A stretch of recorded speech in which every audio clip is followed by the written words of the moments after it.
Salut à tous les amateurs de voitures anciennes et bienvenue dans ce Deep Dive, spécialement conçu pour Vintage Car Chronicles. Aujourd'hui, on plonge dans l'histoire d'une véritable icône de l'automobile française. La Citroën Traction avant. Ah, la traction avant. On est prêt à explorer ses multiples facettes, son histoire, ses innovations et son impact sur le monde automobile. Vous êtes prêts à embarquer avec nous pour ce voyage dans le temps? Absolument. La traction avant, c'est plus qu'une simple voiture. C'est un symbole de l'innovation, un concentré d'audace et de savoir-faire français. Exactement. Et pour bien comprendre ce qui la rend si spéciale, il faut se replacer dans le contexte de sa naissance. 1934. Citroën traverse une période financière difficile. Oui, André Citroën, le visionnaire à la tête de la marque, se lance un défi de taille, créer une voiture capable de relancer la machine. un pari osé. Oui, un pari osé. Surtout qu'il se donne seulement 18 mois pour mener à bien ce projet fou. 18 mois, c'est incroyablement court pour un projet d'une telle ampleur. Mais contre toute attente, la traction a volé jour. Avec son lot d'innovations techniques qui vont bouleverser le monde automobile. Plus de 100 brevets déposés, c'est colossal. Sans brevet. Mais parmi toutes ces innovations, quelles sont celles qui ont vraiment marqué l'histoire? Celles qui ont fait de la traction avant une voiture en avance sur son temps. Eh bien, commençons par la plus évidente. La traction avant, qui lui donne son nom. À une époque où la propulsion régnait en maître, c'est une véritable révolution. Imaginez, une voiture qui transmet la puissance du moteur aux roues avant. Ah oui, une première pour une voiture de grande série. Exactement, une véritable rupture technologique. Et c'est cette innovation qui lui vaudra d'ailleurs le surnom de traction tout court, Oui, tout à fait. avant même qu'on ne précise avant. Mais il n'y a pas que la traction. Non, bien sûr. La carrosserie monocoque, aussi, est une avancée majeure. Absolument. Imaginez une structure en acier unique qui intègre le châssis et la carrosserie. Un gain de poids considérable, une rigidité accrue, c'est une révolution dans la construction automobile. Plus légère, dites-vous. C'est assez étonnant quand on voit la taille imposante de la traction. C'est vrai qu'elle en impose. Mais la légèreté, c'était un des objectifs d'André Citroën. Il voulait une voiture performante, mais aussi économique. N'oublions pas non plus les freins hydrauliques, Ah oui, les freins hydrauliques. beaucoup plus puissants et sûrs que les systèmes de l'époque. Et puis, bien sûr, la suspension indépendante aux 4 roues. Autant d'innovations qui vont transformer l'expérience de conduite Exactement. et placer la traction avant, loin devant la concurrence. On imagine le bond en avant en termes de confort et de tenue de route. Mais cette conception précipitée n'a-t-elle pas eu quelques conséquences fâcheuses? On a entendu parler de problèmes de fiabilité sur les premiers modèles. Oui, la hâte a parfois été mauvaise conseillère. Les premiers modèles, notamment les 7A, souffraient de problèmes de fiabilité, notamment au niveau de la transmission. Et la carrosserie qui n'était pas encore assez résistante. André Citroën, désireux de lancer la voiture au plus vite, avait peut-être un peu précipité les choses. Une prise de risque qui aurait pu coûter cher à Citroën. Mais heureusement, ces problèmes ont été corrigés par la suite. Tout à fait. Les ingénieurs de Citroën ont travaillé sans relâche pour améliorer la traction de pneus. Avant, corrigeant les défauts de jeunesse et perfectionnant sans cesse sa fiabilité. Et le succès commercial ne s'est pas fait attendre. Un succès amplement mérité. Produite pendant plus de 20 ans, de 1934 à 1957, la traction avant s'est écoulée à plus de 759 000 exemplaires. C'est un score incroyable, surtout si l'on considère la diversité des modèles proposés. Absolument. Berlines, limousines, coupés, cabriolets, familiales, utilitaires. Il en avait pour tous les goûts et tous les besoins. Exactement. Et chaque carrosserie avait son propre charme, ses propres spécificités. Prenons la 11BL par exemple. La version légère reconnaissable à sa carrosserie plus courte et plus agile. Un vrai petit bolide pour l'époque. Ah oui, la 11BL. Ou encore la 15-6, la version haut de gamme, avec son moteur 6 cylindres en ligne qui symbolisait le luxe et la puissance. Deux modèles emblématiques qui illustrent parfaitement la variété de la gamme traction avant. Et comment ne pas parler de la mythique traction 22 V8? Ce prototype équipé d'un moteur 8 cylindres a fait rêver beaucoup de passionnés, mais n'a malheureusement jamais été produit en série. Ah, la 22 V8, un fantasme pour les collectionneurs. Mais même sans elle, la gamme traction avant offrait une diversité impressionnante Oui, c'est vrai. et a su conquérir un public très large. On l'a vu aussi bien dans les mains de gangsters que sur les champs de bataille de la Seconde Guerre mondiale. Justement, parlons-en de cette période trouble de notre histoire. La traction avant, adoptée par l'armée française, a servi aussi bien du côté de la résistance que de celui de l'occupant. Son image est donc intimement liée à cette époque. C'est exact. On le retrouve dans de nombreux films et témoignages de cette période, symbole d'une France tiraillée entre collaboration et résistance. Une voiture qui a traversé l'histoire et qui continue de fasciner les passionnés aujourd'hui. Les modèles en bon état peuvent atteindre des prix exorbitants. C'est normal, elle a tout pour plaire. Une histoire riche, un style élégant, des innovations techniques révolutionnaires, un plaisir de conduite inégalé. Oui, tout à fait. L'attraction à Marie avant a marqué son époque et son influence se fait encore sentir aujourd'hui. Absolument. Mais pour mieux comprendre son évolution, je pense qu'il est temps de se pencher sur les différents modèles qui ont été produits au cours de sa longue carrière. On a déjà évoqué la 7A, la 11BL, la 15X, mais il y en a bien d'autres. Oui, l'attraction avant a connu de nombreuses évolutions, tant au niveau de la carrosserie que de la mécanique. Il y a eu les 7, les 11, les 15, avec leurs multiples variantes et déclinaisons. Un véritable puzzle pour les passionnés. Alors, pour y voir plus clair, je vous propose de plonger dans les détails de chaque série, en commençant par la 7A, la pionnière qui a tout déclenché. Avec plaisir. La Zeta, c'est le premier modèle de traction avant, produit de 1934 à 1934. Elle était équipée d'un moteur 4 cylindres de 1303 cm3, développant 32 chevaux. Une puissance modeste, mais qui suffisait à propulser cette voiture révolutionnaire. 32 chevaux, c'est peut-être un peu juste pour une voiture de cette taille, non? Oui, c'est vrai, mais il faut se rappeler qu'à l'époque, c'était une puissance honorable. Et puis la traction avant était relativement légère grâce à sa carrosserie monocoque. N'oublions pas qu'elle était en avance sur son temps à bien des égards. Et justement, en parlant de carrosserie, quelles étaient les particularités de la 7A? Eh bien, la Zeta était disponible en berline 4 portes, en coupé et en cabriolet. Elle se distinguait par son toit en Moleskine, une sorte de tissu imperméable tendu sur une armature métallique qui n'était pas encore entièrement tôlée comme ce sera le cas plus tard. Ah oui, le fameux toit en Moleskine. Une caractéristique typique des premières tractions, avant. Et elle n'avait pas de malle arrière non plus. Non, pas sur les premiers modèles. La malle arrière apparaîtra plus tard, en 1935. Une évolution qui témoigne de la volonté de Citroën d'améliorer sans cesse sa voiture fétiche. Et qu'est-ce qui a changé avec la 7B apparue en juin 1934? La 7B a bénéficié de plusieurs améliorations, notamment au niveau du moteur. Il a été réalisé à 1529 cm Réaunou, ce qui lui a permis de gagner 3 chevaux, passant ainsi à 35 chevaux. Une augmentation modeste, mais qui devait déjà faire une différence au niveau des performances. Oui, c'est sûr. La 7B se distinguait également par quelques détails esthétiques, comme les volets de capot qui s'ouvraient désormais vers l'avant. Un détail qui peut paraître anodin, mais qui montre le souci du détail de Citroën. Et la 7C, apparue en décembre 1934. C'est celle qui a inauguré le toit entièrement tôlé, n'est-ce pas? Exactement. La 7C marque une étape importante dans l'évolution de la traction. Avant, avec son toit entièrement en acier qui la rend plus rigide, plus silencieuse et plus élégante. Oui, c'est vrai qu'elle a une ligne plus fluide et plus harmonieuse avec ce croix-tôlé. Et au niveau du moteur, y a-t-il eu des changements notables? Oui, la 7C a reçu un nouveau moteur de 1628 cm3 développant 36 chevaux. Toujours un 4 cylindres, mais plus performant et plus économique que celui de la 7B. Citroën continuait d'affiner sa motorisation.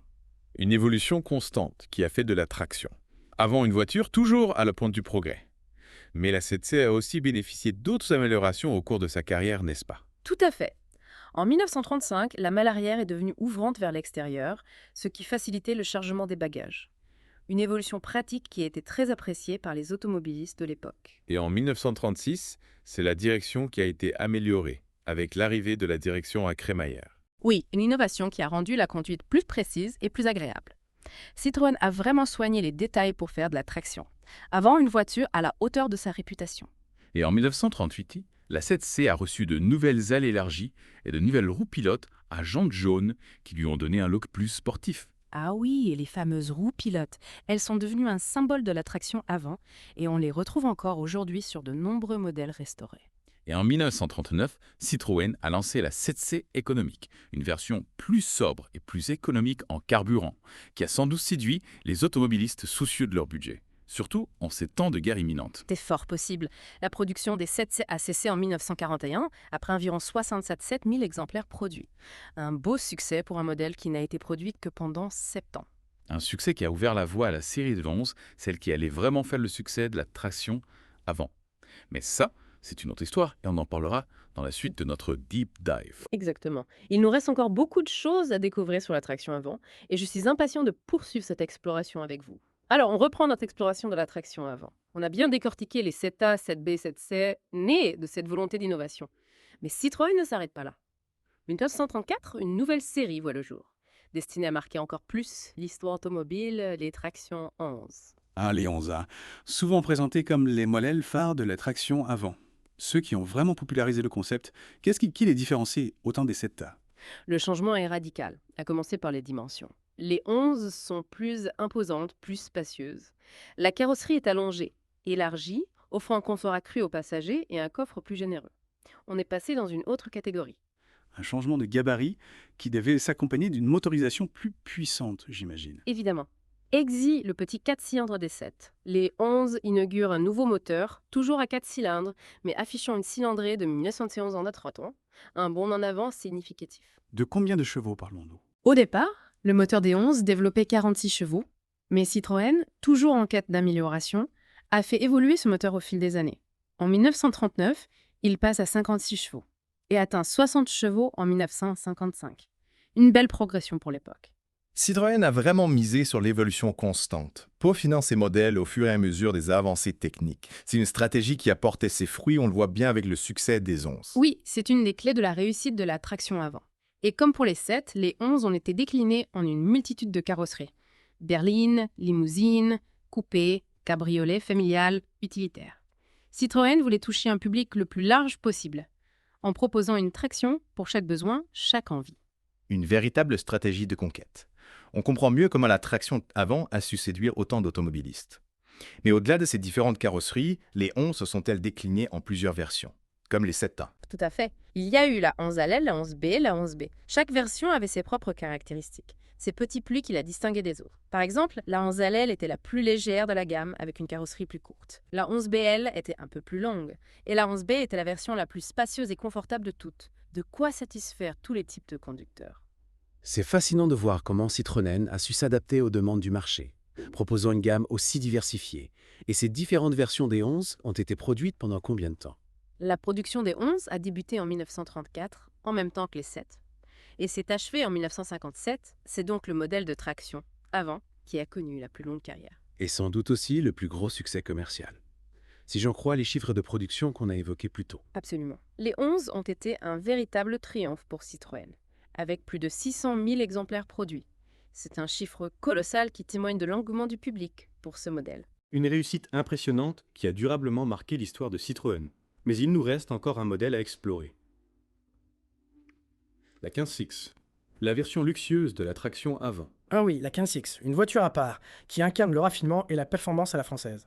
Lancée en 1938, elle était équipée d'un moteur 6 cylindres en ligne de 200-867 cm3, développant pas moins de 67 chevaux, une véritable démonstration de force pour l'époque. 67 chevaux, ça devait envoyer. On est loin des 32 chevaux de la 7A. Et d'ailleurs, comment distinguer une 15Six d'une 11 au premier coup d'œil? C'est assez simple.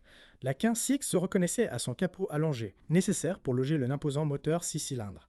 Elle dégageait une impression de puissance et de luxe, avec ses lignes élégantes et ses finitions soignées. C'était la traction avant des élites, des amateurs de belle mécanique. Un symbole de réussite sociale, en quelque sorte. Et au niveau des carrosseries, la 15Six était-elle aussi diversifiée que les 7 et les 11 ans? Non, pas autant. La 15.6 était principalement disponible en berline, en limousine et en familiale. Citroën ciblait une clientèle plus restreinte avec ce modèle haut de gamme. Et au niveau des innovations techniques, la 15.6 a-t-elle bénéficié des mêmes avancées que les autres modèles? Oui, bien sûr. Elle a notamment reçu la fameuse suspension hydropneumatique sur les roues arrière en 1954. Une innovation majeure qui a préfiguré la légendaire Citroën DS. Ah oui, c'est vrai. La 15.6, la version dotée de cette suspension révolutionnaire, était en quelque sorte l'ancêtre de la DS, une voiture précurseur qui a ouvert la voie à une nouvelle ère du confort automobile. Exactement. Et la 15.6 a aussi bénéficié d'autres améliorations au fil des ans, comme une boîte de vitesse plus performante, des freins plus puissants, un système électrique plus moderne. Citroën n'a jamais cessé de perfectionner son modèle phare, jusqu'à la fin de sa production en 1956. Une fin de carrière qui a marqué la fin d'une époque, mais aussi le début d'une nouvelle ère pour Citroën, avec l'arrivée de la DS. Mais avant de passer à la suite, j'aimerais qu'on revienne sur un aspect qu'on a évoqué en début d'épisode, la traction avant et son image de voiture de gangster. Il y a forcément des anecdotes croustillantes à raconter sur ce sujet. Ah oui, la traction avant et les gangsters. C'est une association qui a marqué l'imaginaire collectif. Et pour cause, cette voiture était très prisée par le milieu du banditisme dans les années 30 et 40. Pourquoi un tel engouement de la part des gangsters? Eh bien, la traction avant avait tout pour plaire aux malfrats. Elle était puissante, rapide, maniable, discrète. Elle permettait de semer facilement la police après un braquage. Et son grand coffre était idéal pour transporter les butins. On imagine les scènes de film, avec la traction noire filant à toute allure dans les rues de Paris, poursuivie par la police. C'est un cliché, mais il y a sans doute une part de vérité. Oui, c'est vrai. La traction avant a été impliquée dans de nombreux braquages et hold-up spectaculaires. On peut citer par exemple le célèbre casse de la Banque de France à Strasbourg en 1937, où un gang de braqueurs a utilisé 2 tractions avant pour s'enfuir avec un butin de plus de 2 millions de francs. 2 millions de francs en 1937. Ça représente une somme énorme. C'est une histoire incroyable. Oui, et c'est un fait divers qui a marqué l'époque. Et il y a eu beaucoup d'autres exemples de ce genre. La traction avant était devenue la voiture emblématique des gangsters, un symbole de leur audace et de leur ingéniosité. Et paradoxalement, cette image sulfureuse a sans doute contribué à son succès auprès du grand public. Il y a toujours une fascination pour le monde interlope. Et la traction avant incarnait un peu cette part d'ombre. C'est vrai. Et puis, au-delà de son image de voiture de gangster, la traction avant était aussi une voiture très appréciée par les forces de l'ordre, qui l'utilisaient pour leurs patrouilles et leurs interventions.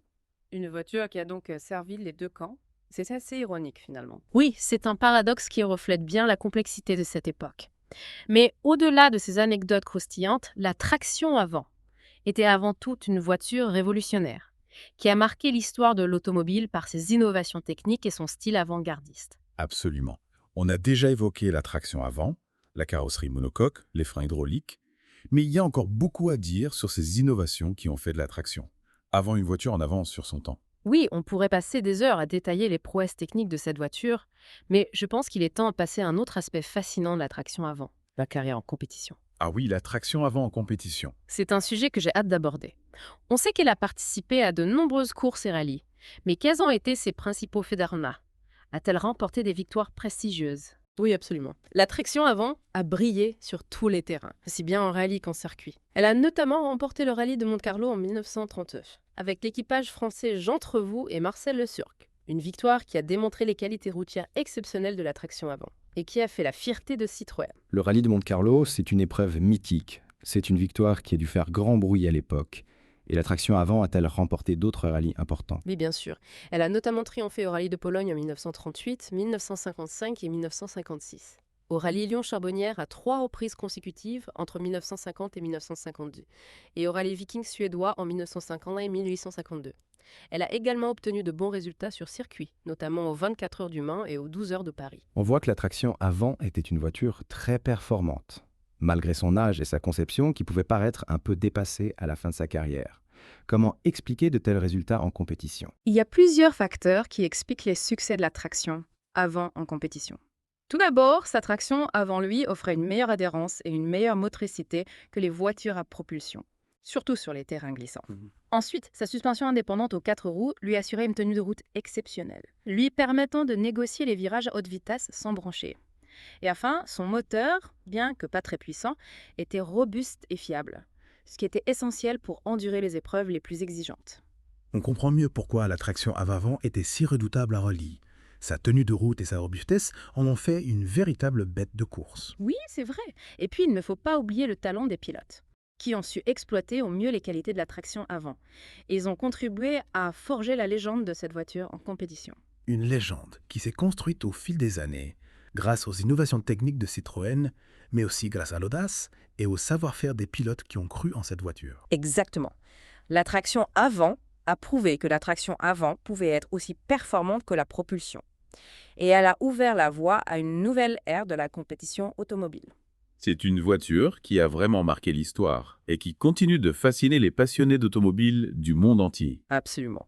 La traction avant est une icône, un symbole de l'ingéniosité française, et son héritage continue de nous inspirer aujourd'hui. Et pour prolonger ce voyage dans le temps, j'aimerais qu'on se penche sur les anecdotes et les faits divers qui ont marqué l'histoire de la traction avant. On a déjà parlé de son image de voiture de gangster, mais il y a sûrement d'autres histoires passionnantes à raconter. Oh que oui, la traction avant a traversé les époques, et elle a été le témoin de nombreux événements marquants, parfois tragiques, parfois glorieux. Par exemple, saviez-vous qu'elle a joué un rôle important pendant la Seconde Guerre mondiale, aussi bien du côté de la résistance que du côté de l'occupant? Oui, on a évoqué cet aspect. On voit souvent la traction avant dans les films et les documentaires sur la Seconde Guerre mondiale. Elle était omniprésente. à la fois du côté des forces alliées et du côté des forces de l'Axe. Exactement. Sa robustesse et sa fiabilité en ont fait un véhicule précieux pendant la guerre. Et elle a servi à des usages très variés. Elle a transporté des soldats, des résistants, des espions, des prisonniers. Elle a été utilisée pour des missions de reconnaissance, de sabotage, d'évasion. Elle a même servi d'ambulance et de corbillard. Incroyable, n'est-ce pas? On imagine les histoires incroyables qui se cachent derrière chaque traction avant qui a roulé pendant la guerre. Des histoires de courage, de sacrifice, d'espoir. Oui, c'est une période qui a marqué l'histoire de la traction avant, comme elle a marqué l'histoire de la France. Et après la guerre, la traction avant a continué à rouler, à transporter des familles, des ouvriers, des commerçants. Elle est devenue un symbole de la reconstruction, du retour à la vie normale. Une voiture qui a traversé les épreuves et qui a toujours su se réinventer. C'est peut-être ça qui la rend si fascinante, finalement. Oui, c'est possible. La traction avant, c'est bien plus qu'une simple voiture. C'est un symbole de la France, de son histoire, de son ingéniosité. Et c'est une voiture qui continue de nous faire rêver aujourd'hui. Alors, pour poursuivre ce rêve éveillé, j'aimerais qu'on parle un peu de la carrière sportive de la traction avant. On a déjà évoqué ses victoires en rallye, mais est-ce qu'elle a brillé aussi sur circuit? Est-ce qu'elle a participé à des courses prestigieuses comme les 24 heures du Mans? Oui, la traction avant a aussi fait ses preuves sur circuit. Elle n'a pas remporté de victoire aussi prestigieuse qu'en rallye, mais elle a quand même réalisé de belles performances. Par exemple, elle a participé aux 24 heures du Mans à plusieurs reprises, notamment en 1937, 1938 et 1951. Et comment s'est-elle comportée face à la concurrence sur ce type d'épreuve? La traction avant n'était pas vraiment conçue pour la course sur circuit. Son moteur n'était pas assez puissant pour rivaliser avec les bolides de l'époque. Et son aérodynamisme n'était pas optimal. Mais elle a quand même réussi à tirer son épingle du jeu grâce à sa tenue de route exceptionnelle et à sa fiabilité. On imagine les pilotes s'accrochant au volant dans les virages serrés du Mans, poussant la traction avant à ses limites. C'est une image qui donne des frissons. Oui, c'est vrai. La traction avant a prouvé sa robustesse et sa polyvalence sur tous les terrains. Aussi bien sur les routes sinueuses des rallyes que sur les circuits rapides des courses d'endurance. Une voiture qui n'a jamais reculé devant un défi et qui a toujours su le prendre par ses performances. Exactement. Et au-delà de ses exploits sportifs, la traction avant a aussi contribué à l'évolution de la technique automobile. Ces innovations, comme la traction avant, la carrosserie monocoque et les freins hydrauliques, ont été reprises par de nombreux constructeurs et elles ont influencé la conception des voitures modernes. On peut dire que la traction avant a été une pionnière à bien des égards et qu'elle a laissé une empreinte indélébile dans l'histoire de l'automobile. Oui, c'est une voiture qui a révolutionné le monde automobile et qui continue de nous fasciner aujourd'hui. Et pour prolonger cette fascination, j'aimerais qu'on explore un peu plus en détail les innovations techniques qui ont fait de la traction avant une voiture si spéciale. On a déjà parlé de la traction avant, de la carrosserie monocoque, des freins hydrauliques, mais il y a d'autres innovations qui méritent d'être mises en lumière. Avec plaisir. Par exemple, saviez-vous que la traction avant était équipée d'un moteur flottant? Un moteur flottant. C'est une expression que je n'ai jamais entendue. Qu'est-ce que ça signifie exactement? C'est un système de montage du moteur qui permet de réduire les vibrations et le bruit transmis à l'habitacle. Le moteur est fixé au châssis par l'intermédiaire de cylindres bloc, ce qui lui permet de flotter et d'absorber les chocs et les vibrations. Ah oui, je vois. C'est une technique qui est encore utilisée aujourd'hui sur de nombreuses voitures pour améliorer le confort acoustique et vibratoire. Exactement. Et la traction avant était aussi équipée d'un système de graissage centralisé, qui permettait de lubrifier tous les points de graissage de la voiture en une seule opération. C'était une innovation très pratique, qui simplifiait l'entretien de la voiture. Oui, c'est vrai. Et puis, la traction avant était aussi équipée d'un système d'éclairage très performant pour l'époque, avec des phares jaunes qui offraient une meilleure visibilité par temps de pluie ou de brouillard. Des phares jaunes. C'est intéressant, je ne savais pas que les phares jaunes étaient déjà utilisés à l'époque. Oui, c'est une innovation qui a été introduite par Citroën sur la traction avant, et qui a été ensuite adoptée par d'autres constructeurs. Les phares jaunes filtrent une partie du spectre lumineux, ce qui permet de réduire l'éblouissement et d'améliorer la perception des contrastes par mauvais temps. C'est une innovation qui a sans doute contribué à améliorer la sécurité routière. Tout à fait. Et la traction avant était aussi équipée d'un système de chauffage très efficace pour l'époque. Il était constitué d'un radiateur supplémentaire placé sous le tableau de bord et alimenté par le circuit de refroidissement du moteur. Ce système permettait de chauffer l'habitacle rapidement, même pas grand froid. C'était un luxe appréciable à l'époque où les voitures n'étaient pas aussi bien chauffées qu'aujourd'hui. Oui, c'est sûr. Et puis la traction avant était aussi équipée d'un système d'essuie-glace électrique qui permettait de dégager le pare-brise rapidement et efficacement. On voit que Citroën a vraiment pensé à tout pour rendre la traction avant confortable et pratique à utiliser. Oui, c'est vrai. Et ces innovations, même si elles nous paraissent banales aujourd'hui, étaient révolutionnaires à l'époque.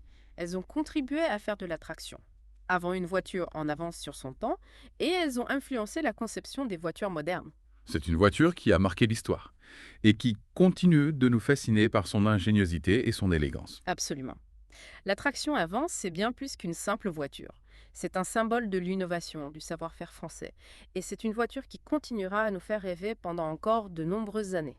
Et pour poursuivre ce rêve éveillé, j'aimerais qu'on se penche sur l'héritage de la traction avant. On a déjà évoqué son influence sur les modèles Citroën suivants, mais j'aimerais qu'on explore cet aspect un peu plus en détail. Avec plaisir.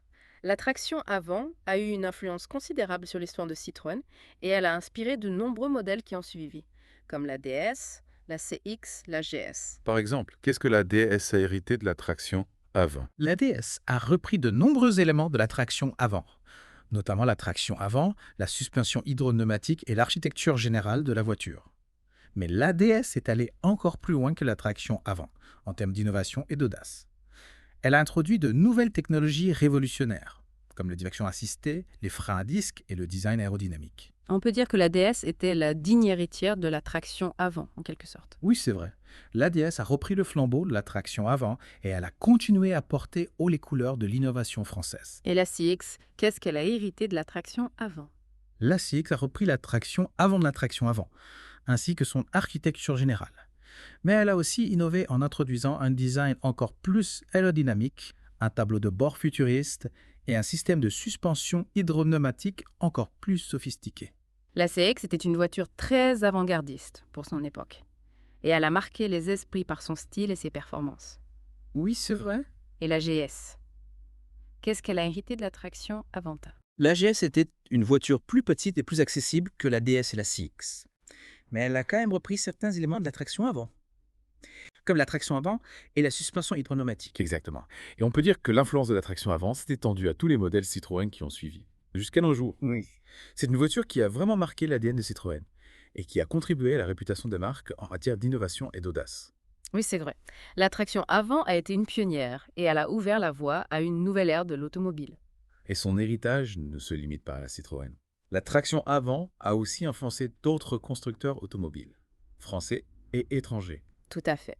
Par exemple, la traction avant a inspiré la Renault 4CV, qui a été la première voiture française à traction avant de grandes diffusions après la guerre. Et elle a aussi influencé des voitures étrangères, comme la Lancia Aprilia et la Saab B92. On voit que l'influence de la traction avant a dépassé les frontières et qu'elle a marqué l'histoire de l'automobile au niveau mondial. Oui, c'est une voiture qui a eu un impact considérable sur l'industrie automobile et qui a contribué à populariser la traction avant. Et aujourd'hui, la traction avant est devenue une voiture de collection très prisée. Et les modèles en bon état peuvent atteindre des prix très élevés. C'est normal. La traction avant est une voiture mythique, qui a une histoire riche et un style intemporel. Et c'est une voiture qui procure toujours autant de plaisir à conduire. Oui, c'est vrai. J'ai eu la chance de conduire une traction avant il y a quelques années. Et c'était une expérience incroyable. C'est une voiture qui a une âme, une personnalité unique.